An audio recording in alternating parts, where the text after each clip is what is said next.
Hey, I'm Connor Nielsen of CS Reviews, and what I really love? A good movie. I'm continuing my top 50 favorite movies of all time. This is my third part. This is number 30 to 21, right in the middle. Not quite to the top 20, not just better than the bottom 20, but that kind of. I like the other. Whatever, let's just get on. Let's get on right into this. Okay,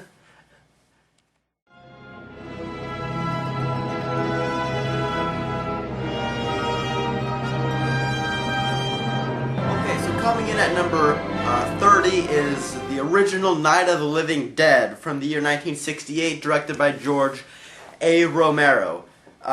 This really was the first zombie movie that established all the zombie rules, and it's awesome. I mean, it's watching this with a group of friends. That's how you should really watch. You just sit down there all watching. It's a really, really fun movie to watch. It's also surprisingly disturbing. I mean, it's not really scary, but I mean, I'm not gonna lie, it's pretty disturbing. I mean, with the ending with the garden shovel, that's all I'm gonna say about that. That was what? And it's funny because Night of the Living Dead, the acting's not really great, you know. There's always one part where one actor's not really giving it their all. I mean, none of the acting is, you know, spectacular. And the music, I don't really care for. I find it extremely over the top. So, you know, why is it even in my, why is it even in my top 30? Two reasons. Cinematography and direction. Those two things carry this movie and make it a very, very worthwhile experience. George A. Romero's direction is superb, and the cinematography and atmospheric tone and everything, really gothic, and yeah, it's a really fun movie. And it's one of those movies that shouldn't be in color, but they remade it and it is in color. So, I mean, the black and white really captures this 60s kind of. It's a really low budget movie, and it came out the same year as 2001. I mean, both are great movies, but this one especially. I mean, it's so low budget, and and the makeup's really good on it too. I mean, oh wow, the makeup's really good, and the sound effects are really nice, and it's just a really fun movie, and it still holds up to be disturbing to this day.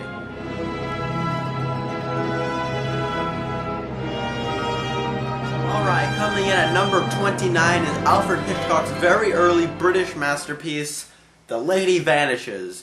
The story is really interesting, and you know, after going, you know, looking up these other movies and all these thrillers that come out today, there is a lot of them that actually rip this movie off. I mean, there was this movie with Jodie Foster a couple years back called Flight Plan, and then I knew the premise, I never saw the movie, and then I watched this movie and I thought, wow, you know, it really is ripping off The Lady Vanishes. It's about Margaret Lockwood, who plays this very wealthy British woman trying to go to America to get married, and she figures she's done everything else in life and marriage is only the next step, and so she's gonna marry this guy, you know, she barely knows, and then what happens is on her train visit, I mean, in the first half an hour they really establish all these crew of characters. You know, you have two CIA agents going undercover and more MI6 agents going undercover to America, and they're like always in this conversation, the difference between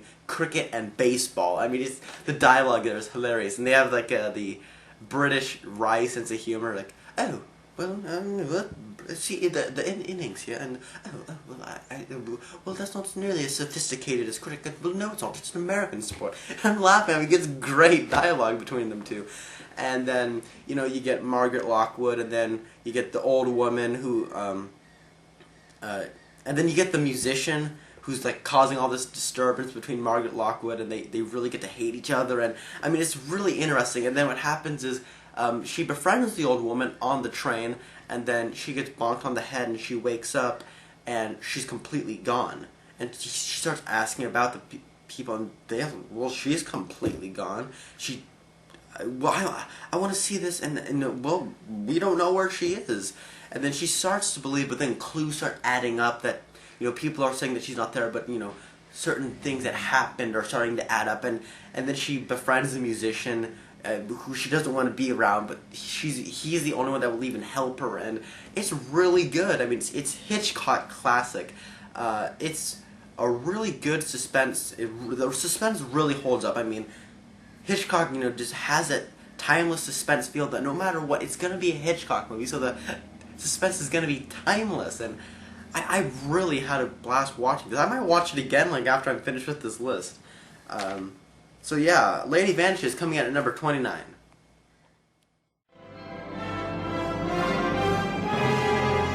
Okay, coming in at number 28 is the 1962 courtroom classic To Kill a Mockingbird, based off of the 1960 novel of the same name. It has Gregory Peck, and he plays Atticus Finch, who's assigned to defend a black man accused of raping a white woman. And he knows he's going to lose this case, but he's giving it all he's got, and there is a lot of difference between the book and the movie, and I had to watch this after we read the book in class, and it was so irritating listening to people complain and whine and gripe. I didn't imagine that character like that. Why are there hills and why are there mountains in Tennessee? Why is shut up! I mean, come on! I mean, where is Link Diaz? Well, he's not vital to the story, so why put him in a movie? I mean, the book is semi-autobiographical, so Harper Lee, she put some characters that were real and, put them in the book. But they weren't really vital to the story. They kind of put them in there to give you perspective of how everyone kind of knows each other in this community. And, the guy who always sips Coca-Cola out of a bag to make it look like he's drinking alcohol, he's not in it either. Big whoop! I mean, they took, the story and realized, we need to make a movie about the book, but we need it to be a good movie. People need to know that it needs to be a good movie, and if it's based off a book, stop comparing the two. It's a great book, and it's a great movie. There you go. And I thought Gregory Peck did excellent. I thought all the kid actors did an excellent job. I mean, Dill staring at the camera. Yeah. And I mean, it's a classic, and this movie actually, I'm not joking, almost made me cry. Not gonna lie. What's his face? Robert Duvall. It's that scene. You know what I'm talking about. Hey, boo. That scene, yeah. Great, beautiful movie. Needs to stop being compared to the book. Maybe I like the book a little bit more because it's, focused on the court. No, the book is focused more on the kids and their lives. As for the, and it has this, big court thing going on around them, while the movie's more about the court case through their eyes. It's a different perspective, but they're both really good, and both books worth reading and the movies worth checking out.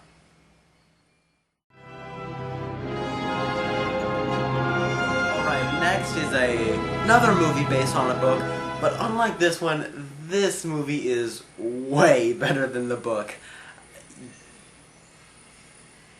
Okay, I understand that I am gonna get killed for saying that, but this movie is way better than the book. Mainly, the thing about a lot of people hate this movie is same thing with To Kill a Mockingbird. It's not nearly as good enough as the book because he strays too far from the story. Oh yeah, Stanley Kubrick, shut up! I mean, stop comparing them! What Stanley Kubrick did was he took a movie. No, he read the book, and he took something from the story that Stephen King didn't necessarily intend on leaving. Stanley Kubrick took that interpretation that he had and made an adaptation on that interpretation. You know, it even says in the trailer, read the book first. He says, read the paperback novel, The Shining. I mean, and a lot of people say, oh, this movie's far too confusing. It is a very confusing, you'll get lost in this movie. It's weird, it's weird. It is really weird, but, if you listen to the dialogue, especially in that bar scene where he's talking to Lloyd, you should know why this is all happening. And it's real. And Jack Nicholson, oh my gosh, I mean, he is nuts in this movie. I mean, in the book, Jack Torrance is, you know, really troubled, kind of crazy guy. In this one, he takes that crazy to like 5 levels up. He goes ballistic. I would have never had anyone else who would have been as good as him. He was the right choice. I thought the ending was far better than the book. I mean, I liked the book up until like the last 2 parts. Those last 2 parts got really over the top.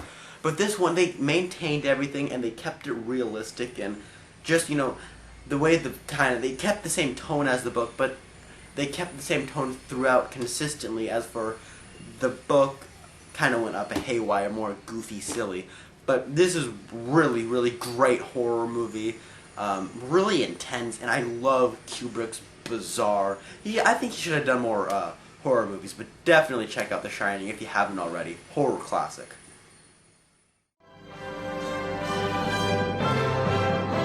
Alright, next on our list is a cinematic gem, Casablanca, starring Humphrey Bogart and Ingrid Bergman, and this character is very vital to the plot, but he's not really in it much. Peter freaking Lorre! Yes, I love Peter Lorre so much. Gotta love that Peter Lorre. But yeah, whatever. This movie is a classic, and rightfully so. I mean, Casablanca, they take these characters that are not really nice people. I mean, they are cutthroat, not really cutthroat, but they're really selfish characters who really just want what's best for them, but it comes to a time and point in their lives where they need to figure out what they need to do to help them all get through a certain situation. And it's a really beautiful movie. One of those few romance movies that I really cared for the romance. I mean, I can't believe it. You really care for Ingrid Bergman and Humphrey Bogart's characters, and Sidney Greenstreet, Peter Lorre. Everyone else does a great job. Great, very, very, very quotable. And what can I say? It's Casablanca. I can't say anything about it that hasn't already been said. But I loved it. Definitely check it out. Coming right up on our list is M, directed by Fritz Lang and starring, Peter Lorre. Peter Lorre actually played cinema's first serial killer, and he kills children, and it's a really, really interesting movie, because it's not really it's about the serial killer, but it's told from a perspective of other criminals, and it's really interesting. I mean, you really get to say that this city is going nuts. I mean, these police officers and everyone are just trying so hard to catch this guy, and it's Peter Lorre who plays Hans Beckert, cinema's first serial killer, and it's very, very artistic, and you can definitely tell where Kubrick got a lot of inspiration, because you can definitely tell Kubrick, saw a lot. And Fritz Lang is one of my all-time favorite directors. I mean, he just knows how to. I mean, that one part where they're chasing him around the building, but right before that, where they're at the intersection, he's like looking around, and like all the people are coming, and it's a really high angle. It's cinematography, acting, as Peter Lorre's exit monologue establishes why he's in my top 3 favorite actors ever. Yes, definitely check it out. If you I have it on the Criterion Blu-ray, and it looks really good. Definitely check it out if you haven't already.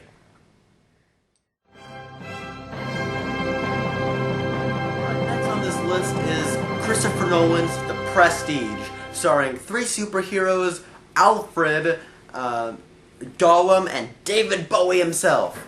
Yeah, Hugh Jackman, Christian Bale, Scarlett Johansson, those are the three superheroes. Very, very underrated movie from Christopher Nolan. It's a really interesting psycho thriller, and I mean, it's surprisingly dark when you watch it. I mean, it's and don't be surprised, it's not a concert movie. It's a really dark character study about Hugh Jackman trying to become this big up-and-coming magician. And no, these two up-and-coming magicians played by Hugh Jackman and Christian Bale. And Christian Bale's the one who's really obsessed with it. He's trying to get into it. He's a horrible showman, but he's a brilliant magician. He's just really knows the ropes about being a magician. And Hugh Jackman's more the show-stopping stealer kind of guy. And he's trying to become a brilliant magician, but he needs to understand that it takes obsession to really become what he wants to become. And it's a really great story about obsession, and I mean, these people get obsessed. I mean, and it's like about these magicians trying to one-up each other, and it sounds like a horrible premise. What, two magicians one-upping each other? That's outrageous, but it's a dark psycho thriller, brilliant twist ending that really fits in, and the whole time they're poking fun at the twist ending, and I didn't see it coming, and it came, and it's a brilliant twist, a brilliant movie, and unfairly underrated and overlooked.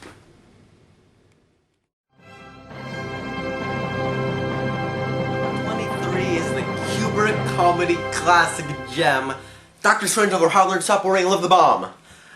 Starring Peter Sellers, George C. Scott, and Peter Sellers. Peter Sellers plays three different characters in all these. It's about like three different storylines, all about the end of the world coming during the Cuban Missile Crisis, Cold War era, and this was happening, while that was happening, and people were really scared about this, and leave it to Kubrick to just come in and say, "This is funny, isn't it?" I'm just, kidding. It's not funny now, but after this whole crisis is coming, we look back on it, it'll be hysterical, and he was right. And I watched this with my little brother, my then 6-year-old little brother, Levi, and oh my gosh, we were laughing our heads at like every turn of the camera, like the part where, all the airmen are, turn on switch, vroom, vroom. I mean, it doesn't sound funny, but the whole atmosphere, it just comes off as hysterical. Peter Sellers is brilliant, George C. Scott is hysterical, I keep saying that a lot, and it's very quotable.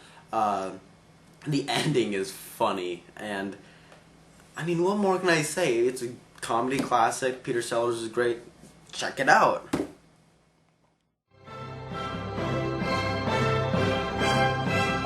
Next is The Godfather Part 2, directed by Francis Ford Coppola and written by Mario Puzo. This movie is what a lot of people consider the greatest sequel ever, better than the original. I'm gonna have to shoot down that a little. It's barely overrated, and that's all I'm gonna say. That's the only cons I can say. It's not as good as the original, but just a little bit overrated. Other than that, it's a brilliant, brilliant piece of cinema. I mean, this has Al Pacino, Robert De Niro, not sharing the same screen though. Diane Keaton and everyone else. It's really a great movie. It's a story. It's a prequel and a sequel at the same time. You have Robert De Niro playing young Vito Corleone, and he's coming to America, and then you have Michael, continuing after the first one. It's really interesting, and although it does feel like a sequel, it's still a great movie, and I can't say anything about it that hasn't already been said.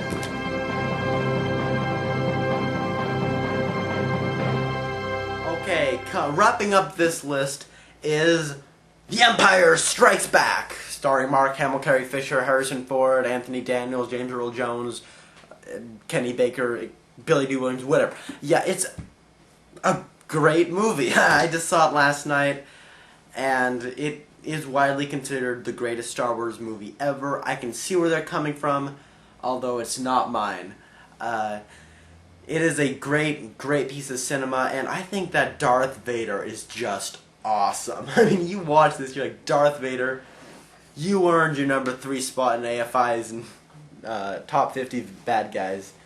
You are awesome. And, I mean, the plot is good. Yoda's my all-time favorite character. I mean, yeah, Yoda's in it a lot, and the battles are awesome. It's just a great, great movie. I can't really say anything about it. I'm a huge Star Wars nerd, and I love this movie.